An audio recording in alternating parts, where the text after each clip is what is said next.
Hey guys, how's it going? Hope you're doing well. My name is Crown, and today I'm going to read you some very interesting stories that I hope that you're gonna love. And now, without further ado, let's go!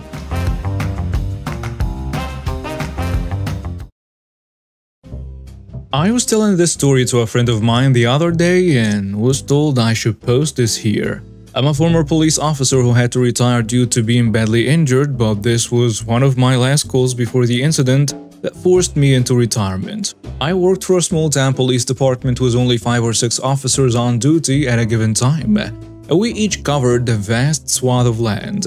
My beat mainly was a rural area and county highway that passes throughout the little town. One clear sunny afternoon, I am doing speed enforcement on a highway when my radio crackles to life with a possible kidnapping in process. The dispatcher proceeds to provide the details of the make and model of the car, including a female driver with short blonde hair. I proceed to get onto my computer to see if there are any more details given about this, and sure enough, there is in the call log. It provides even more details, saying the reporting party reports that it's a young kid sitting in the hatchback part of the vehicle with a sign that says, "Help, I've been kidnapped, call 911." And their hands appear to be tied together. While the call is within our jurisdiction, they are nowhere near me. So there is nothing I can do at that moment besides alerting other officers and sheriff deputies who are already looking for the vehicle. All is quiet for the next 10 minutes, everybody is behaving themselves and driving the speed limit when my radio crackles to life again. We're getting another call regarding the reported kidnapping. They are now traveling south on County Highway 123, and my ears perk up. And my heart starts to race as a vehicle is coming in my direction and will be here any minute. As I'm waiting for the call dispatch, we get 3 more calls from fellow drivers who have seen this young kid holding up the "Help, I've been kidnapped" sign and had called 911 to report it. With this stretch of highway being very flat, I'm able to see cars miles and miles away, especially if I'm using binoculars. Sure enough, here comes a van. And as it passes me, I can see the female driver who matches the description given by the RPs and the kid sitting up against the sidewall in the hatchback area. I don't pull out right away just in case this is a real kidnapping. I don't want to spook the driver and get into a high-speed chase. Not to mention, I am completely alone, and in this type of situation, you want to have a decent amount of backup in case they decide to run, shoot out, or whatever. So, I wait until she's a good mile or 2 away, then I pull out and tail her from that distance until I can get some backup. Luckily, there is a highway patrol barracks not too far away, and they heard my call for assistance. Just as we passed the road that leads to the highway patrol barracks, I saw 4 trooper vehicles pull out behind me. So I fell back and let the troopers take the lead in case this turned into a chase. They'd already be in position. While we're getting into position to stop the van, we're talking about how we're going to approach the situation. Are we going to do a soft traffic stop or proceed as a regular traffic stop, just pulling the driver out of the vehicle? Or are we going to do a full felony stop? We decided to do a full felony stop. So we spread out across all 4 lanes of traffic and all turnout lights and play park sirens at the same time. The female doesn't pull over to the side of the highway in the breakdown lane, but instead slams on the brakes and stops in the middle of the highway. We all position our vehicles to give us a maximum amount of coverage in case of a gunfight, and then we get out with weapons drawn while ordering the female driver out of the vehicle. We should have known something was up when, as soon as she got out of the vehicle, she started screaming, "It was a joke!" But right now, we're not too interested in what she has to say. The point man keeps telling her to keep walking backward until we tell her to stop and then get down on the ground. She complies and she's cuffed. Next, we turned our attention to the female passenger, whom we didn't know at the time as we couldn't see her face. It turns out to be the female driver's 13-year-old daughter. We ordered her backward to get on the ground and cuffed her. We did this for the next 4 passengers who were riding in the 4 seats in the back of the van. Once we got all the perceived threats out of the vehicle and secured, 2 troopers went up to clear the vehicle while another trooper and myself rescued the young boy who was bawling from the hatchback.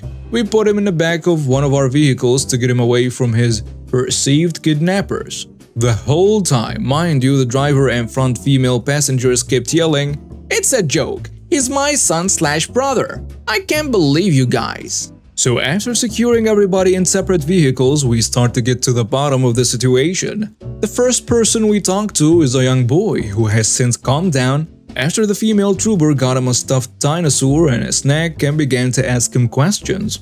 This is when we learned the whole thing was a female driver's and her daughter's sick idea of a funny prank. Since the van was full and they decided to put the young kid in the hatchback, they thought it would be funny to make a sign saying "Help, I've been kidnapped" and have the young boy hold it up while someone else in the van recorded the reaction of other drivers after they read the sign. Apparently, they have been doing it all day and just didn't get caught until they reached our area. After talking to the other passengers, who were all under the age of 16, we learned it was mainly the idea of the mother and teen daughter. After some discussion with the county district attorney on how it should be handled, we were told to release the 4 teenagers in the back with no charges, to write the teenage daughter the juvenile equivalent of a ticket for inducing panic, and last but not least, save the best for mom. I opened the back door of my vehicle so I could talk to the mom. As soon as I did, she started to get out of the vehicle when I told her to stay put.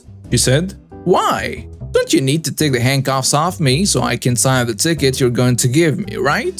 I said, "It's not quite that simple, I'm afraid.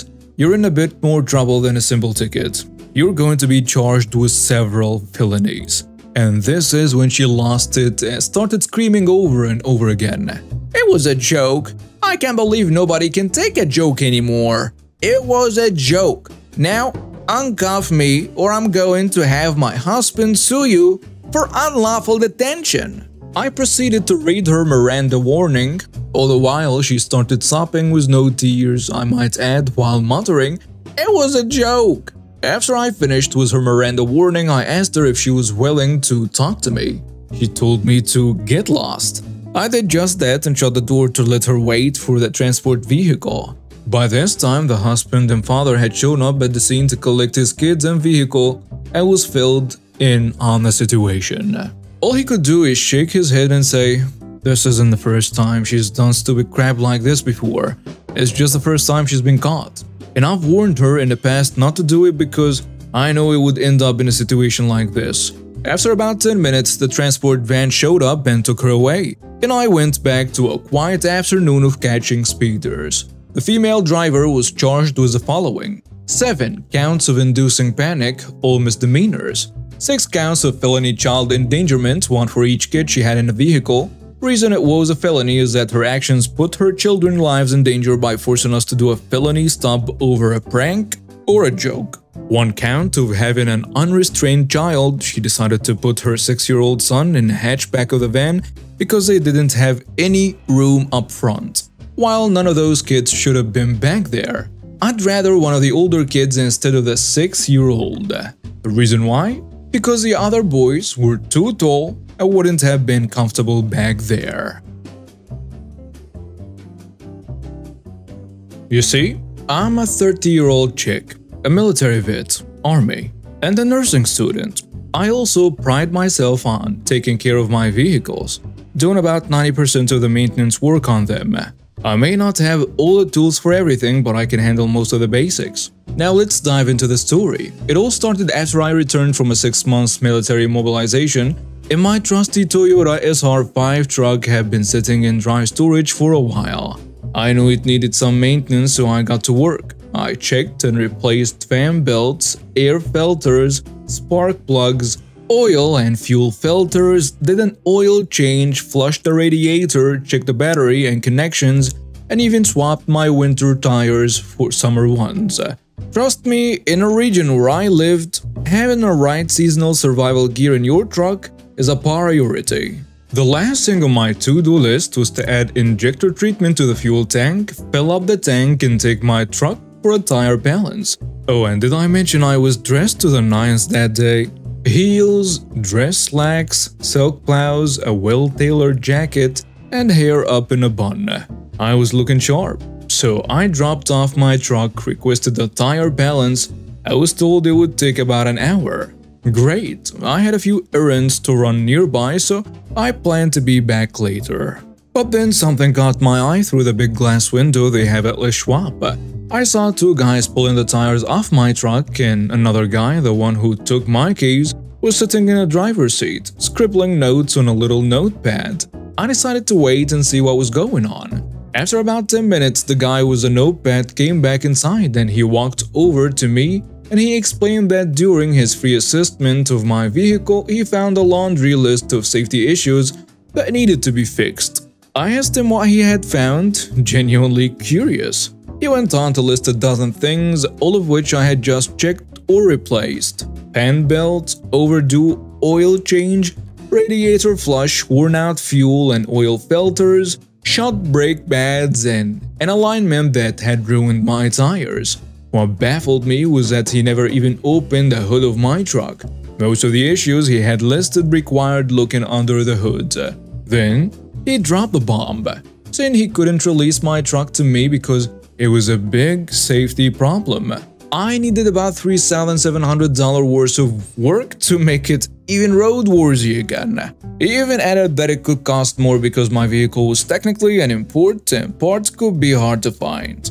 I asked to speak with the manager, but surprise surprise, he was conveniently out for the day. So let me get this straight, unless I coughed up $3,700, they wouldn't return my truck, even though I was a rightful owner. He confirmed my suspicions, continuing with his fake apologies and explanations in a condescending tone. He also asked if there was someone I could consult about such a massive repair or if I needed a ride home. I requested a few minutes to think and walked out into the parking lot, making a call to the sheriff's department. I told the officer everything that had transpired and he promised to be there in 15 minutes to help me clear the matter up. I returned inside and delivered the news to the mechanic, all while wearing my sweetest smile. I also asked him for the list of the repairs and quote, claiming that my friend will be joining me shortly to discuss it. He happily handed over the list and signed his name, suggesting that I could get in contact with him if I needed more time to consider the repairs and costs. The cherry on top was that the absent manager walked in just in time to witness his employee being handcuffed. And to my delight, I received a free tire balance service to make up for the stunt the now former employee tried to pull. That was my story, and I couldn't help but share it with you guys, all because sometimes the best revenge is sweet and perfectly legal. Thanks for listening, and always trust your instincts when it comes to your vehicle. So, to set the scene, I'm a 35-year-old woman and I've been friends with my twin brothers, Alex and Adam, for as long as I can remember. We're practically inseparable, and it's pretty cool because we were all born just 3 days apart. Yep, we're that close. Now Alex, one of my twin brothers, is getting married soon to his lovely fiancée Kelly, who's an amazing human being. We all adore her. And their wedding is set to take place a weekend before Halloween, but here is where things get a little tricky. Adam, my other twin brother, recently started dating a girl named Jordan. She's 28 and, well, let's just say she's a definition of spoiled. Jordan is an only child who's never heard the word no in her life, and she isn't afraid to show off her daddy's money. Now, I try to be patient with people, but this girl really knows how to push my buttons. Since Jordan entered the picture, she's been doing everything in her power to insert herself into Alex and Kelly's wedding. And not in a good way. You see, I'm currently 6 months pregnant with my third and final child. My two little ones are set to be the ring bearers, and my husband and I are both at the wedding party. It's a big, happy family affair. But Jordan has some ideas of her own. She's been whispering in Kelly's ear about how I should be replaced as a bridesmaid because I might ruin the aesthetic of the wedding.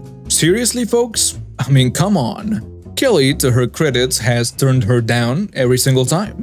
She understands the bond that has grown between us over the years, and we're practically family at this point. So it's a big no from her. Now Kelly has been kind enough to keep me in the loop about Jordan's antics. She's even talked to both my brothers Alex and Adam about it. Alex, being the loyal fiancé he is, has sided with Kelly on this matter, but Adam, well, has been mostly stayed neutral, if not entirely avoiding the whole situation. Fast forward to last night when my husband and I had both couples over for a laid-back dinner. That's when things took a turn for the worse. Jordan, upon laying eyes on me, said that I looked like a beached whale. Ouch, right? Now I'm 6 months pregnant, so I'm not exactly small, but I usually wear a size 6 when I'm not expecting. I was seething. I decided to give her a piece of my mind. Let her know that my belly will go away eventually, but she'd still be stuck with her ugly personality. Harsh, I know, but I had reached my breaking point. And that's when I told her she had to leave my house. Jordan, of course, didn't take this too kindly. She resorted to name-calling and yelling before grabbing Adam by the arm and storming out. I told Adam he could stay if he wanted, but Jordan had some choice words for me, calling me a boyfriend-stealing witch. Now that doesn't even make sense, but I guess she was really angry. Now here is where I'm at. Today, Adam texted me saying that I took a low blow and that I needed to apologize for being a jerk to Jordan. But I don't feel like apologizing at all. And that's where I need your help, dear ITA community. Was I out of line for kicking Jordan out of my house? What would you have done in my shoes? Am I really the jerk in this situation? And now some comments on a post. Someone saying you're not the jerk. Why does it seem like Jordan is trying to replace you as her? That's not even a little bit okay. Tell Adam that you love him and you have to be happy with him and Jordan, but he needs to take a step back and look at the facts of the situation. Facts here are that Jordan is trying to replace you in the wedding and came to your house and did a very low blow insulting your pregnant body. So if she wants to give you a real genuine apology for trying to kick you out of the wedding, for overstepping into your friendship with Kelly and for insulting your body while a guest in your own home, then you'll consider apologizing to her for your comment. Until then, as far as you're concerned, the less you see her, the better. And while you know she's his partner, you suggest he try to mentally step back. Imagine that this wasn't someone he loved but just like two random people he knows. One tries to get the other kicked out of a wedding, and while a guest in that person's home insults their pregnant body.